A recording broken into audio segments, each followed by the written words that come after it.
Hello guys, how we doing? Welcome back to the Free Hammers. This is the Wolves review. Wow. I just want to start off actually, ignore this in the background. Someone said in the comments yesterday, Luke, it's too Magnolia. You need something West Ham in the background to make the videos look a bit more standout. And that's the best I could do at short notice. A couple of hangers and old West Ham shirts. So if you can think of anything, or if you've got anything that you'd like to send in, and maybe we'll put it up around me like this, like Hammer and Talk used to do, I'd really appreciate that. But anyway, let's get on to last night's game. Obviously, we was all a bit devastated with the news of Declan Rice injury. I did a video on that yesterday. And we was all waiting to see what Moyes was going to do. We all sort of predicted that Noble would come in. He wouldn't gamble with Fornals in there in the middle. I was really happy with the lineup, though, to be honest with you, with what we had left. Soufal right wing back, Dawson Diop, Cresswell back at left centre back. Great to see Arthur back as well at left wing back. And then obviously it was Noble and Soucek in the middle with Lingard, Fornals and Antonio up top. Positive lineup.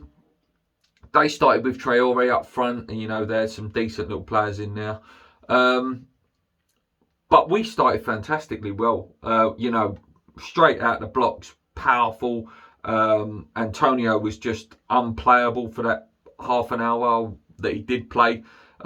He stung the hands of Rui Patricio, didn't he, early doors? And they just couldn't handle him. He was on the turn. His touch seemed to be there last night as well.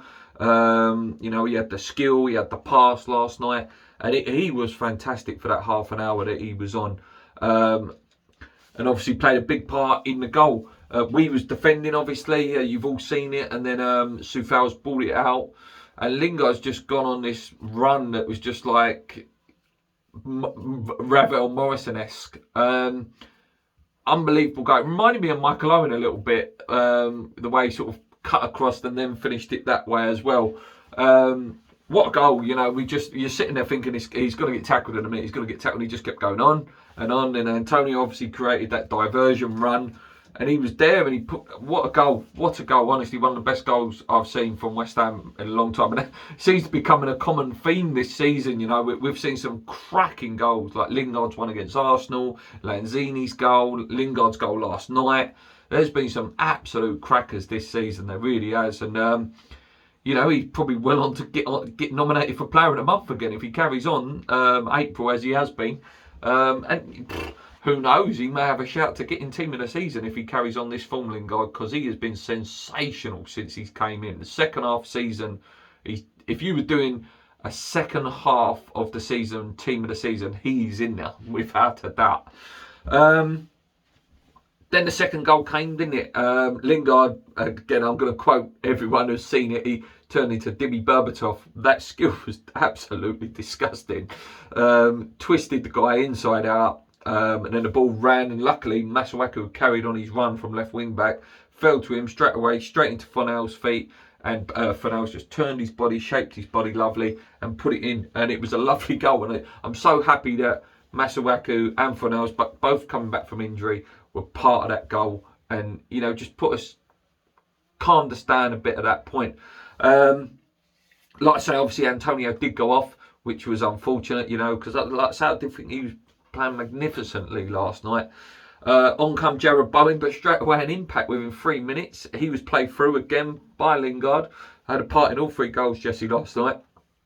Bowen's run through, made a great run, and he put the ball in lovely. That's 2-2 for him now.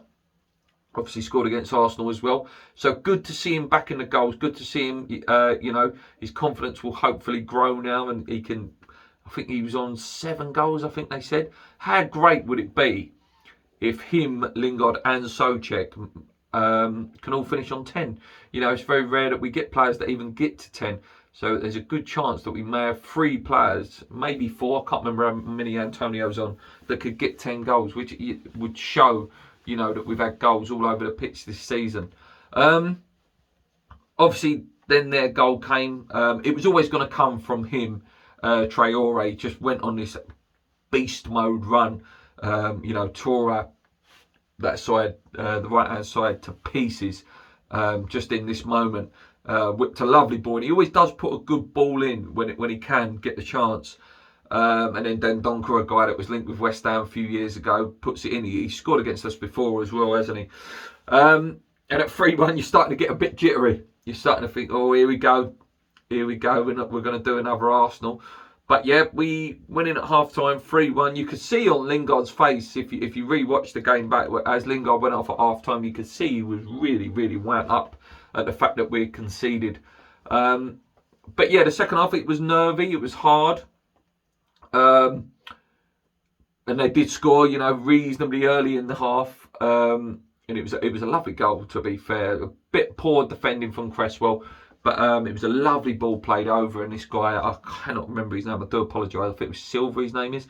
The ball was played by Neto into him. He took it down. He played it lovely. It was a lovely goal. I think every goal last night was a great goal. Wolves goals and West Ham's goals.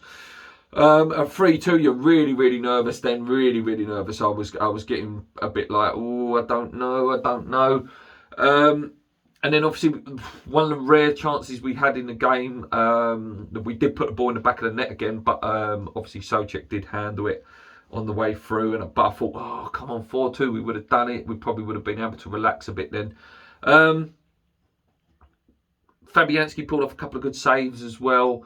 They was on top. They was playing well, Wolves, but we seemed to be quite compact, and Jesse was offering an outlet. The only sort of scary thing about it, obviously, Lingard went down at the end, and he looked like a bit tight, his hamstrings. Hopefully he's okay. Souček obviously had the stamp as well at one point. Hopefully, like I say, they're all okay for Sunday's game, because Sunday's massive now. If we win that game, obviously we'll only be 2 points behind Leicester, and then you're thinking, we're going to finish third, and equal the 86 season. Fantastic last night, honestly. And it was brilliant to see Declan Rice tweeting along with the game as well, wasn't it? Really showing that he's loyal to West Ham, and he loves West Ham, and he really enjoys it.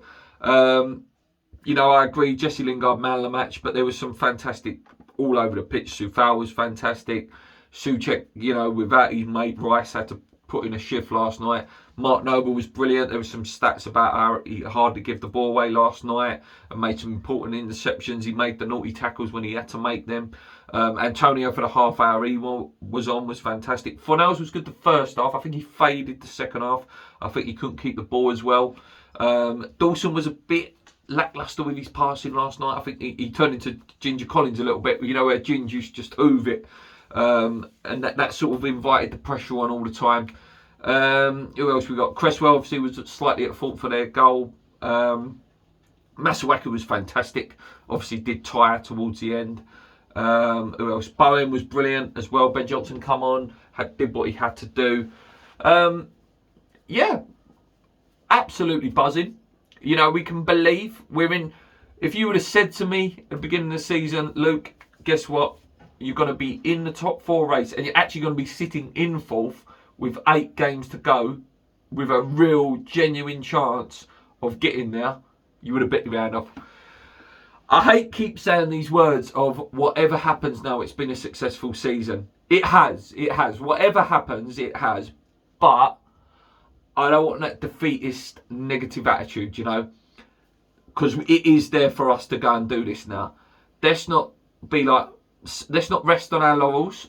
Let's not be, it's okay, like I say, whatever happens now, it's a great season. Yeah, but let's make it an amazing season. Let's make it the best season West Ham's ever had in the Premier League. Like I say, I put a tweet out last night, we're on 14 wins. Our record wins in the Premier League is 16. 2 more wins in 8, and we equal that. 3 wins in 8, which is very possible with the, how our form's gone this year. And we beat that. And even that would be an amazing achievement to have won 17 games for West Ham. I believe if we win another away game this season as well, we beat our away record in the Premier League. So there's all these little milestones that we can achieve this year. To finish on positive. Goal difference would be also a massive positive. So, like I say, if we don't get Champions League, which again is still a hard push, considering, Rice, Antonio now, we don't know the extent of their injuries. But if we go and break some of them records, get Europa League, then I'll be absolutely, you know, adulation for David Moyes. And here's one for you, just to end the video, guys, because I saw it on TalkSport last night, and I'll probably do a video about this later on. If David Moyes did get us in the Champions League, is he a serious contender, and could he win Manager of the Season? Let me know what you guys think, and I'll do a video about it later in the week. Anyway, guys, enjoy the day. Enjoy being back to work after an Easter weekend. And let's hope we can beat Leicester. I'll tell you what, if we beat Leicester, then I'm really, really starting to believe. Come on, you irons. Keep believing. Let's go.